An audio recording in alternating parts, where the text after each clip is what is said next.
Sziasztok! Mára már szinte minden nagyobb bringás gyártó kínálatában megtalálható valamilyen aksis minipumpa, és most ebben a videóban is egy minipumpáról lesz szó. Ez nem egy ismert világmárkának a terméke, ez az Unautoway nevezetű gyártónak a minipumpája. Ezt mindenféle kötelezettség nélkül küldték el nekem tesztre, hogy próbáljam ki, és írjam le róla, hogy mi a véleményem. Nos, most ezt fogjuk megvizsgálni. Ezeknek a pumpáknak a mentén is eléggé ketté szakadni látszik a bringás társadalom. Van, aki rühelli őket, és egyszerűen elektronikai hulladéknak tartja őket. Van, aki pedig, amióta ezek megjelentek, minden nap használja őket, illetve minden nap ott van a mezsebben vagy a táskában, és erre bízzák a defektjavítást. Az én meglátásom szerint ezeknek a kütyüknek a megítélése nem ennyire fekete-fehér, és kicsit árnyaltabban lehetne ezeket nézni, függően attól, hogy éppen mire használja az ember a biciklit, milyen stílusban kerékpározik, de akkor csapjunk bele és nézzük, hogy mit tud ez a kütyű.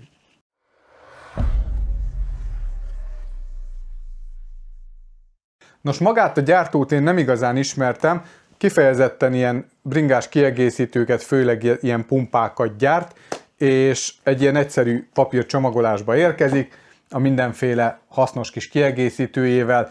Maga a pumpa egyébként egy meglehetősen kompakt méret, összehasonlítva mondjuk a Magishine-nak a pumpájával, illetve lekerekítettebbek a sarkai, ezért, hogyha valaki mondjuk mezsebben szereti cipelni a cuccait, én nem vagyok ez a mezsebbe pakolós, de hogyha mezsebbe cipeled a cuccokat, akkor a lekerekített sarkok miatt talán egy kicsit kevésbé balesetveszélyes, hogyha elesik vele az ember, mint mondjuk egy ilyen tégla.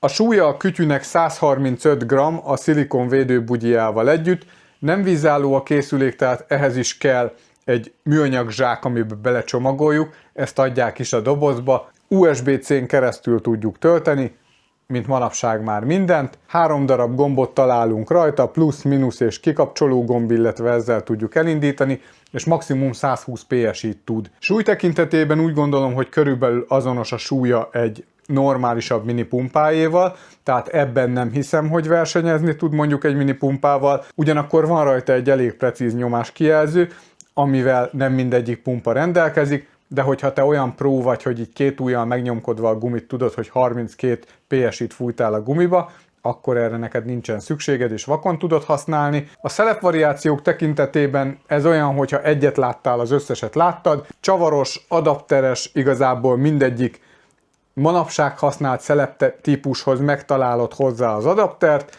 Ami egyedüli különbséget láttam a Magishine, illetve között. A Magishine-nál a kiegészítő levegőtömlőt úgy tudjuk csatlakoztatni a pumpához, hogy előtte le kell csavarni a Presta szelepadaptert, és ide tudjuk csatlakoztatni, míg az AT1 Pro-nál egyenesen a Presta szelepadapterbe tudjuk belecsavarni ezt a kiegészítőt. Ugyanakkor ennek mentén arra is ki kell térjek, hogy a Magishine-ban abban egy fém menet található, és magának a Presta adapternek a vége is fém, tehát fémet tekerünk fémbe.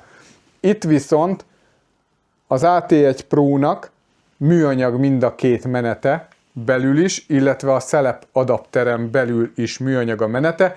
Ez egy kis odafigyelést igényel, és hosszú távon erre érdemes figyelni, hogy mondjuk ezt normálisan csavarjuk bele, mert hogyha megerőltetjük, akkor tönkre tudjuk tenni ezt a fejet. Az AT1 Pro-nál egy rövidebb, kompaktabb kis levegőtömlőt kapunk, illetve ehhez is jár a Presta adapter, mivel ez ugye alapból autószelepes, és ehhez jön még a Presta adapterünk.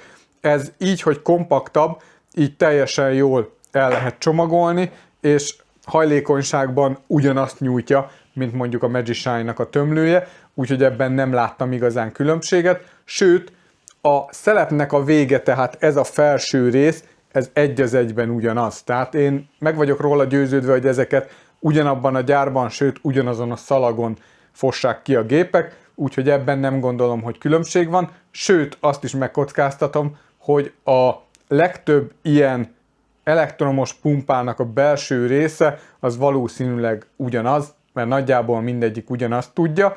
Ami még esetleg változás szokott lenni ezeknél a pumpáknál, hogy van amelyiknek a kijelzőjét azt nem ide, a külső részére rakják, hanem a szelep oldalára rakják. Ez használat szempontjából nem feltétlenül problémás. Nekem ez egyébként egy életszerűbb megoldásnak tűnik, hogy így nyomom rá a szelepre, és így látom, hogy mit fújok fel.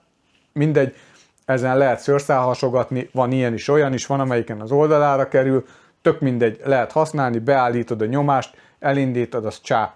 Ezzel nincsen igazán mit nézelődnünk, vagy nézegetnünk. Azon lehet vitatkozni, hogy most melyik a gyorsabb, melyik a hatékonyabb, egy mini pumpa, egy elektromos pumpa, vagy egy CO patron. Ezt szerintem ki se nyitnám ezt a vitát. Ez a sebesség kérdés, ez leginkább azoknak lesz érdekes, akik versenyszituációban használják defektjavításra mondjuk ezeket a dolgokat. Azoknak szerintem a CO patron az nyilván az lesz a leggyorsabb megoldás. Én ezt be se hoznám a képbe, nem nagyon foglalkozok ilyen CO patronos megoldással, ilyen eldobható megoldásokkal. Az aksis pumpa mellett viszont az szól esetleg, hogy amíg mondjuk a minipumpával te egy fél percig vagy egy percig gimnasztikázol, addig ezt rácsavarod, elindítod, amíg fújja a kereket, addig megeszel egy banánt, iszol egy kis vizet, vagy betolsz egy müzliszeletet, tehát lehet így mondjuk párhuzamosítani az életet. Nem gondolom, hogy ez egy olyan nagy problémát okoz, hogy mondjuk ez egy perc vagy fél perc alatt fúj fel egy kereket, de ami ezeknél a pumpáknál abszolút sarkalatos pont, az az akkumulátor, ugyanis ez a legfőbb ellenérv ellenük, hogy ehhez akkumulátor kell, fel kell tölteni, hogy tud használni, míg egy analóg, mondjuk analógnak a sima hagyományos minipumpákat, azt akárhányszor tudom használni, nem fog kifogyni belőle az aksi, és itt jön be az, hogy szerintem egy kicsit árnyaltabb a kép, mint hogy ez jó vagy nem jó. Itt kell eldönteni azt ennél a pontnál, hogy az ember mire szeretné ezt használni. Ha több napos túrákra mész, akkor elképzelhető, hogy nem ez lesz neked a megfelelő megoldás, de egy ilyen pumpa az 2-3-4 feltölt felfújást ígér. Most általában én még ilyen 2 defektnél többet, hála az Istennek lekopogom, nem kaptam egy út során, de akkor is igazából ezt nem állandóan használod, hanem ott van a táskába, és amikor kell, előveszed, felfújod. És tegyük a szívünkre a kezünket, a bringán temérdek olyan kütyű van, ami már töltést igényel. Radar, lámpa, GPS, tököm tudja. Megvan a lehetőség rá. A többnapos túrázók is visznek magukkal powerbankot, visznek magukkal napelemet, hozzájutnak egy fali töltőhöz, ahol USB-s dolgokat fel lehet tölteni, és ugyanazzal az USB-C kábellel, amivel minden egyéb mást fel tudsz tölteni, ezt is fel tudod tölteni, és ennek a töltése nem igényel olyan hosszú időt, mint egy nagyobb cuccé, tehát mondjuk egy GPS-é.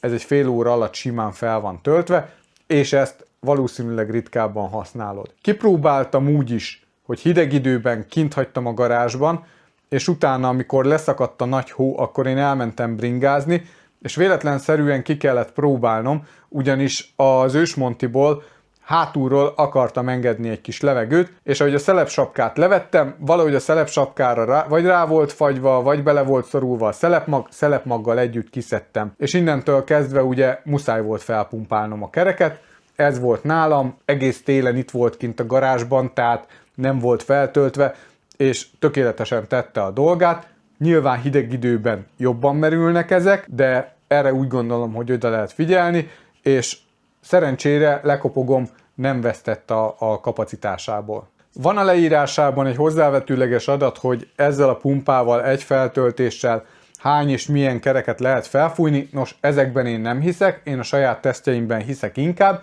úgyhogy ki is próbáltam. A teszt első részében egy 27 és feles, ballonosabb gumit fújtam fel 45 PSI-re, ezt 1 perc 46 másodperc alatt ugrotta meg ez a kis kütyű, majd ezután a mögöttem látható Gravel bringának a gumiját fújtam fel, ami egy 700x38 C-s gumi, ezt fújtam fel 40 PSI-re, ezt 46 másodperc alatt tudta megugrani, és hogy teljes legyen a teszt, leengedtem ezt a gumit megint nullára, megint felfújtam, majd megint leengedtem nullára, és megint megpróbáltam felfújni, és ennek az eredménye az lett, hogy ezt a 27 feles gumit egyszer, a Gravel gumit még kétszer fel tudta fújni, illetve egy harmadik alkalommal még fel tudta fújni 23 bárra, úgyhogy úgy gondolom, hogy kapacitás terén ez a kütyű egész jól vizsgázott.